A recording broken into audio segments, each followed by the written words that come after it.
Hello everybody, welcome. My name is John Dzelme and I'm here today to challenge you on reimagining the manufacturing user experience. The reason is because as soon as Siemens added Mendix to their portfolio, it completely changed the game. What I mean by that is, I'll set this up where if you just take a look at how we live everyday life, we have ambient technology all around us. This technology is working behind the scenes. The technology is falling behind the scenes. We're interacting with technology in routine activity and not even thinking about it. Even to the point where we need to be careful what we say, right? Because our technology is listening to us, right? It's listening to us, it's looking at our activities and whatnot. Even to the point if you even speak about, man, I'd like to get another guitar, all of a sudden you start getting ads for guitars on your social media and whatnot, right? So you need to be careful because it's so integrated into our daily lives that it's intended for good reasons. It's intended to work for us. But my point is that we're engaged in technology all the time in our consumer lives. Also, when we get into our cars, we're in a very user-centric machine, right? Our cars, especially modern day cars, have AI built into them. They're doing predictive algorithms. They're trying to determine where you might want to go. My car, when I got in the car to drive up here, my car has a digital key, so it knows by my mobile phone who is entering the car, automatically sets my preferences based on what I like, what my music that I like, the seat positioning, and even the driving mode will change. And in some cases, as you guys know, some of these cars are now autonomous. They'll take you to wherever you're looking to go automatically. So we are already engaged in a very user-centric world all the time, except for when we go to the manufacturing plant. Then all of a sudden we have zero regard for user experience. We engage our operators with green screens sometimes, very tabular, data-centric type screens that they're trying to navigate through when they're really supposed to be focused on their operation, their process. Now, I might be exaggerating a little bit for some of you. Maybe for others, you're like, yeah, that's the screens, man. That's exactly what we have our operators engaged in. So my challenge to you is now with the portfolio that we have available to us, can we reinvent what that user experience looks like? Or do we need to continue to subject our operators to this when they're used to engaging in technology in what I set up in the prior slides? At some point in time, technology is going to catch up. And my plea to you is that now is the day. In 2019, this is what BMW's manufacturing looks like. They're using augmented reality. The MES is built into their lenses to where that the operator is actually seeing their specifications and their instructions overlaid their physical world. That's 2019. This is not new technology, but this is now an opportunity for us to redefine what this user experience looks like in the manufacturing floor. If we look at just augmented reality as an example, it's not brand new. There are manufacturers that are already using this for things like reducing the proficiency, the time to proficiency with training. Also, there's other organizations that are using augmented reality to overlay their specifications within the physical process. So it's not I'm doing my work, but then separately I'm looking at a screen or I'm looking at a 100-page SOP. It's integrated into my process. And then some manufacturers are actually taking it to the level of closed loop, where not only is it enforcing and enabling the specifications to be seen, but it's also tracking of the objective evidence through an integrated vision system. So now it's building your DHR not based on data that's being captured by manual entry, but by physically, what is it observing in the physical process? This is reality. Yet we at least a lot of organizations continue to have archaic UIs and archaic manufacturing user experiences. And when we talk about AI is all the buzz, you know, like, oh, we're going to do AI for manufacturing and whatnot. But there's very real applications for AI in manufacturing. And we did this years ago. Predictive maintenance is one that's probably the most mature. But beyond predictive maintenance, a lot of organizations are using self-learning vision systems. Not ones that you program to look for specific defects necessarily, but ones that are learning to look for things that you haven't even told it to look for. Also, generative design. This is really, really cool. This is actually taking responses from your production, defects that are being encountered, and feeding it back to your design team to say, listen, you can make product or process changes that could dramatically reduce the defects you're seeing out in the field. That's really, really cool. The last one is the human-machine collaboration. As we continue to invest more and more into automation, you're always going to have some human element, but where does that human fit in? How do they interact with that equipment? We have an opportunity now to bring all that into a single pane of glass. Platform technologies like Mendix are making this single pane of glass concept much simpler. Yes, there's still things you have to wire up. Yes, you still need the data connectivity.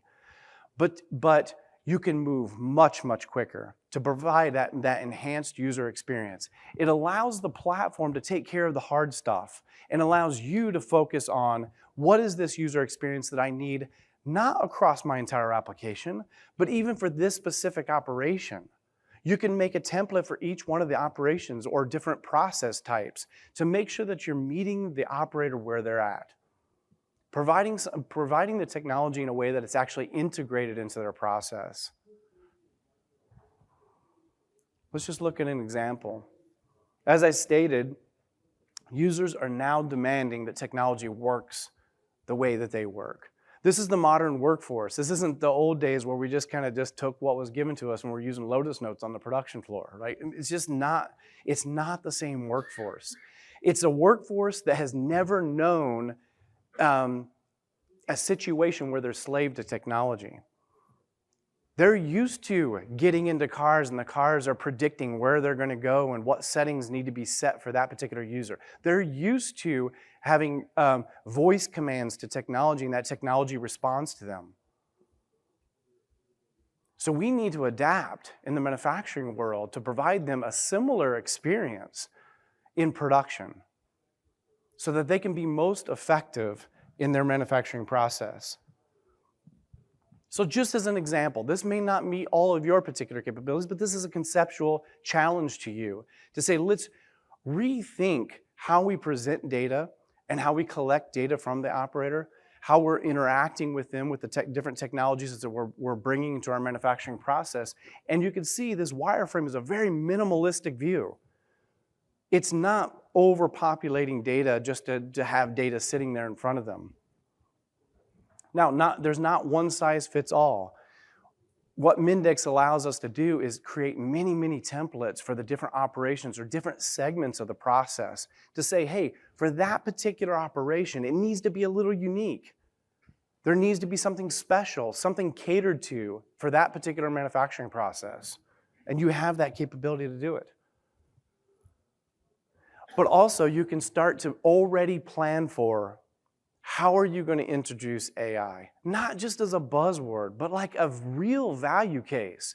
What could that operator actually get value from if you had an AI engine in the background and pumping this type of suggestive, predictive type measures to them? How much can you improve the performance of your production processes? So let's just take some examples. Let's just say anything is possible. Well, first and foremost, I think visual work instructions is a simple one. I'll just be honest with you. I've never changed a water heater in my life, but about 2 months ago, the water heater went out in my house. And it came with a 60-page instruction manual. I threw it right in the bin. What did I do? I went to YouTube. And I saw somebody demonstrating how to install this particular model of a water heater. Because the effectiveness of knowledge transfer by text is much less than if I can see somebody physically demonstrating what you want me to do. This is the modern workforce, guys. This is what we need to be catering to. This is what we need to be engineering for. So designed specifically for showing the demonstration as opposed to a 140-page SOP that nobody is going to read, guys. How about visual critical requirements for equipment? Instead of showing some cryptic SKU number for what our tooling bill of resource might be, how about show them what that tool looks like so when it's on their workstation, they're quick to grab it. They know exactly what they're looking for. What about embedding insightful intelligence to drive performance management? What are you measuring in that particular operation? Is it takt time? Is it throughput? Is it yield loss? What is it that you can keep in the forefront of your operator's view to help drive performance management? Let's just take another example. Let's say, for example, you're at an assembly process. Of course, you got your bill of material, might have 100 items on the list. Oh yeah, of course, we filter by route step. But there might be 30 different assembly steps here where you have 30 different raw materials that you're dealing with.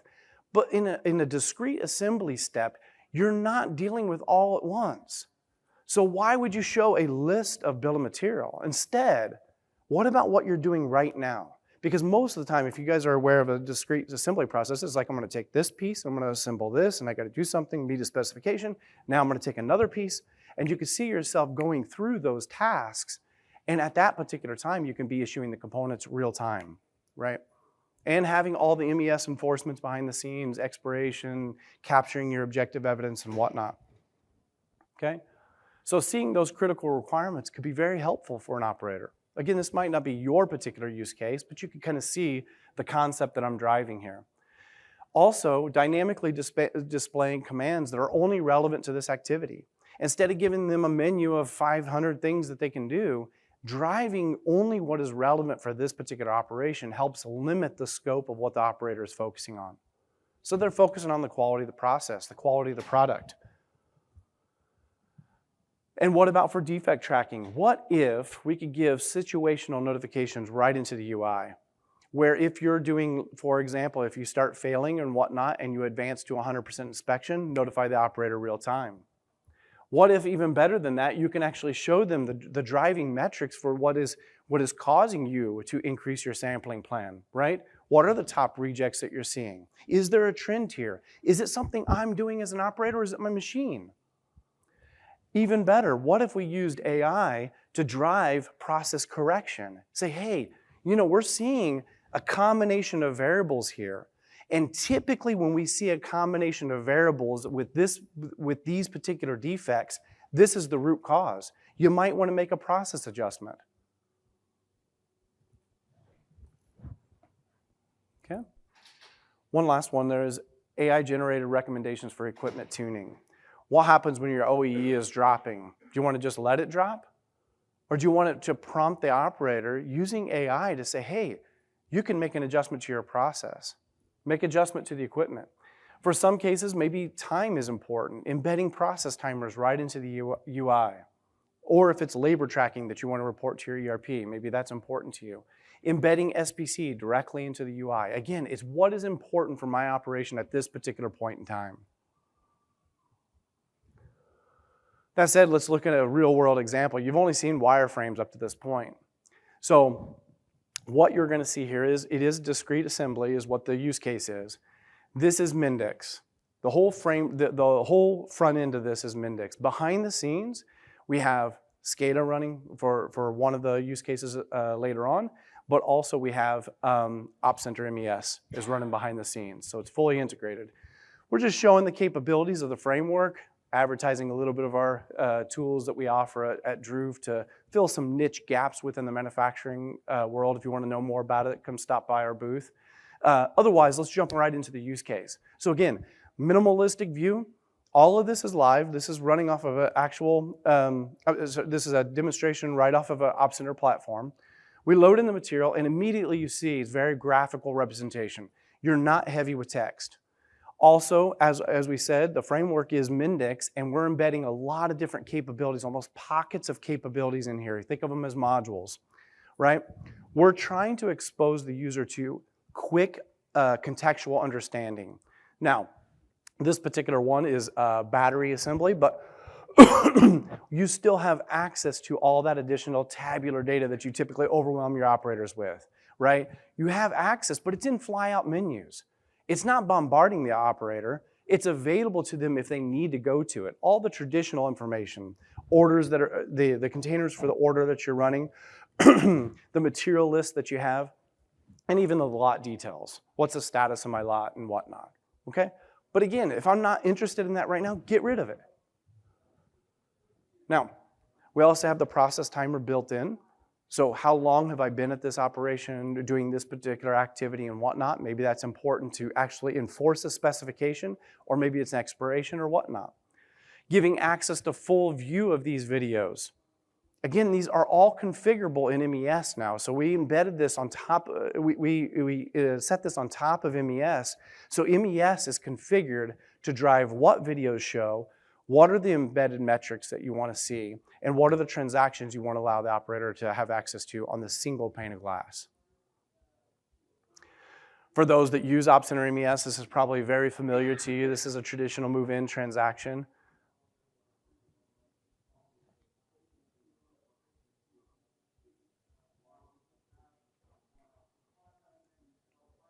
Moving on to the next task, you can see we've changed the video, all configurable, but also look at the loss report.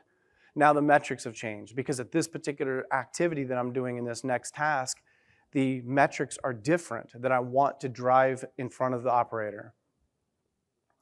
You still have your instructions. You can still put the embedded instructions like you do in traditional Op Center MES, and you even have data collection.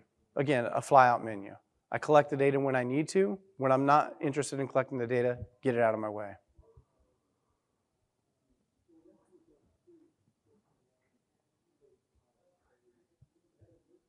So now, not necessarily a video. I mean, it could be a static graphic as well. But this one is showcasing also how the components are going together. So across my activity, I need to start issuing components. So the really cool thing about this is you can start to not just show the component itself, but where is the component being assembled to give more context to the activity that I'm performing. It's not just issuing materials. The most important thing is you're creating this traceability in the assembly process. And again, behind the scenes, we're actually doing component issuing in Op Center MES.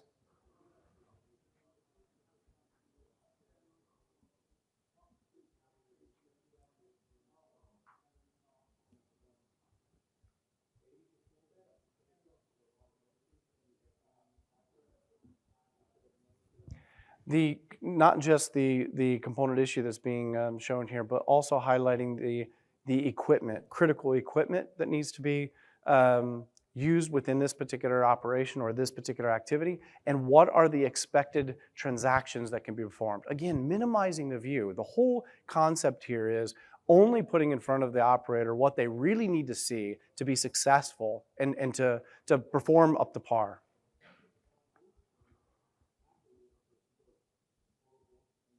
So for those of you that are familiar with Op Center MES, I mean, we were recording a component defect in this particular case. All that traditional capability is still happening in the background. It's just the presentation layer is what we're really focused on here. You can see also, again, the metrics have changed. So again, it doesn't matter what the actual metric is. It's what is important for this particular activity that's being performed. Okay. So as you progress through it, it's kind of more of the same. But I think you get the idea. This is just one template we've created for a discrete assembly process. Okay, let's take it to the next level. There's a lot of buzz about AI. You're like, okay, yeah, I've heard AI. But as I said before, there's legitimate reasons for us to use AI within manufacturing to get actual practical value. Okay, now, for some organizations, maybe this isn't an issue. For a lot of organizations that we work with, we're helping manufacturers really lean out a lot of their production processes, which includes the minimizing of WIP inventory. Therefore, you add risk when you minimize WIP inventory. Not only do you reduce costs, but you add risk, because any disruption along that value chain could cause problems. It could either cause scarcity of resources, right? It could cause disruptions in overproduction in previous operations. But what if AI could alert us that there's going to be a WIP issue? What if AI could also tell us how bad it's going to get over time if we don't actually do anything about it? And what if AI could propose what we should do about it to resolve the issue and minimize the impact? So in this particular case, as I said, it could be a component shortage. It could be the impact of equipment unavailability. It could also be the impact of not having the skilled resource that you need for a particular activity, especially if it's an upstream activity that's going to starve downstream processes. So it's not just, hey, is it the plan? Do I have the planned capacity I need? But hey, who showed up to work today? And what certifications do they have? Do they have the ability to run this equipment or this product line? If not, I've got to make an adjustment. So let's take a look at what this might look like. This is a very niche use case, but I think you'll get the point. Don't get overwhelmed with the complexity here, but here's the critical piece is left-hand side is your work centers. An AI engine is running behind the scenes, and it's trying to determine over a time continuum what level of risk do we have in hitting these kind of WIP issues, if you will. And you can advance it in time. You say, well, okay, I see in 1 hour what it's going to look like. What if I don't do anything? Can I advance it to 2 hours? Can I advance it to 3 hours? And you can see the severity changes. And this is looking at everything that the MES has access to. The equipment availability, what currently work orders are in process, what material is already working and how much of it's already been completed. Better than that, it's also giving you the information to say what is driving this alert, okay? And allows you to take action on it. So, of course, part of this is kind of giving you additional context as what the AI is seeing to say, hey, this is why we're making an alert. But it also gives you a suggestion on how to fix it, allowing you to then, right into the screen, take action. Now, the action could be as simple as making a schedule change. You could be telling your operator, hey, that particular product, we're going to be starved on this other product. Go ahead and pause that order, get it off of there because we need this critical capacity to run this other order now. Otherwise, we're going to starve downstream processes, and that's the particular case here. So you can see they took action, the supervisor took action, and then the next screen we're going to just show the result of that action. So again, a very specific use case. But this is a practical use of AI, and AI is doing nothing more than really looking at not only all the data that's available to it, but it's also looking for trends. Okay. Let's look at another case. What if you're not assembly, discrete manual assembly, handcraft, if you will? What if you're really very equipment-centric? Maybe you have fully automated processes. Well, maybe the view looks different. What if an operator really needs to see in their single pane of glass real-time visibility into the equipment process parameters? I'm not talking about I got my MES screen over here, and then I got my machine, and then I have an HMI over here. I'm talking about as I'm transacting within the MES, what if it's really important for me to know what's going on with the equipment? Whether I'm making decisions based on it, or maybe I'm going to react to it. What if I could provide inline SPC? Not just real-time view of the parameters, but actually SPC as well. Of course, traditional MES integration of sending recipe and process variables to the equipment, but also executing MES transactions directly from the SCADA layer. Now this is very common in traditional equipment integrations. Our friends are here that have expertise in this as well, as much as we do. But the point is that what happens when the operator actually needs to interact with that data? Let's take a look. For this particular case, fully automated process, you do need an operator to be able to manage this process. Screen is completely different. This is just another template.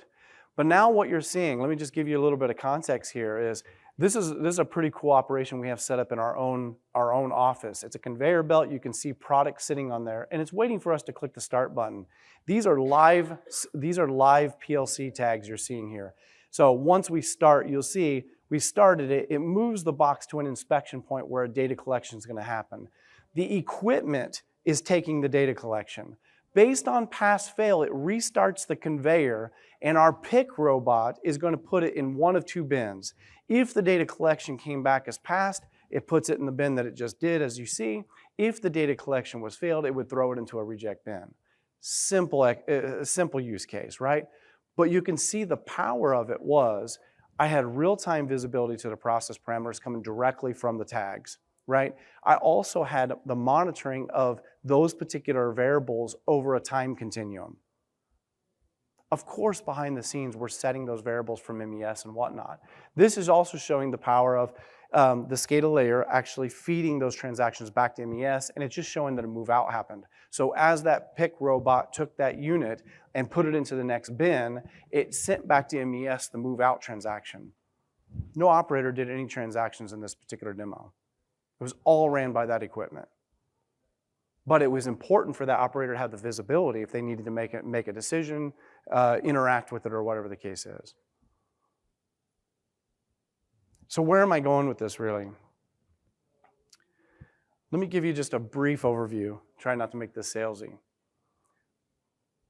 At Druve Technology Solutions, we're really, really passionate about becoming premier digital manufacturing transformation implementation partner. We're not just talking about paper and glass.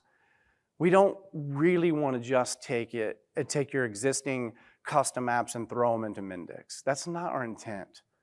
Our intent is to help you transform your operations and using technology as an enabler to do so. Siemens has enough trust in us that they've actually allowed us to partner with them on the role-based UI for OpsCenter MES based on Mendix, or it's built in Mendix. We're currently also working with them on a number of templates that would help with different industries like pharma and whatnot. So we are a trusted partner, but we're focused on the end-to-end transformation within the manufacturing process, all the way through MES, automation, and whatnot.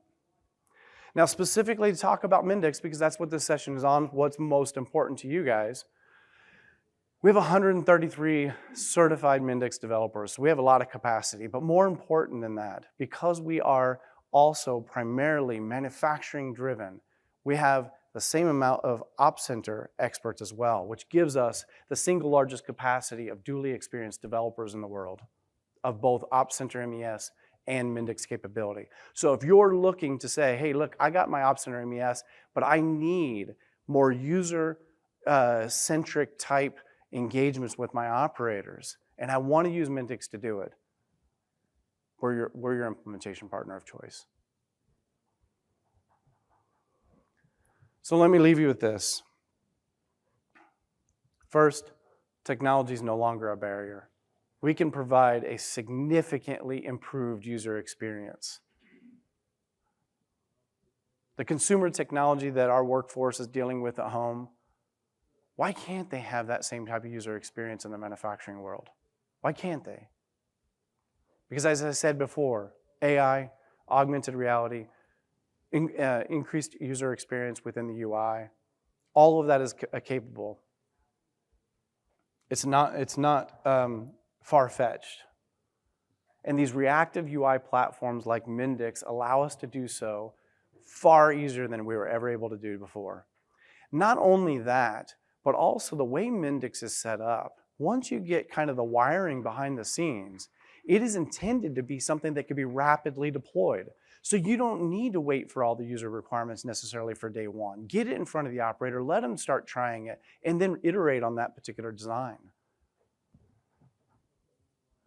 Also, start realizing the full value of your technology investment by start incorporating this more modern, advanced technology like AI, augmented reality, and just plan for it to be embedded into your user experience from day one. You can minimize defects, quicker mean time to recovery, self-learning vision systems, it's all available to us. Most importantly, improve your operational effectiveness by the harmonization of people, process, and technology, and that's what we're most passionate about at Druve. So before I open it up to questions, I do want to just remind you, if you could do a survey just to give feedback on if this was valuable to you. I hope it was valuable to you. If it's not, or if I didn't present it well enough, would love to have constructive feedback just so I can continue to improve as well.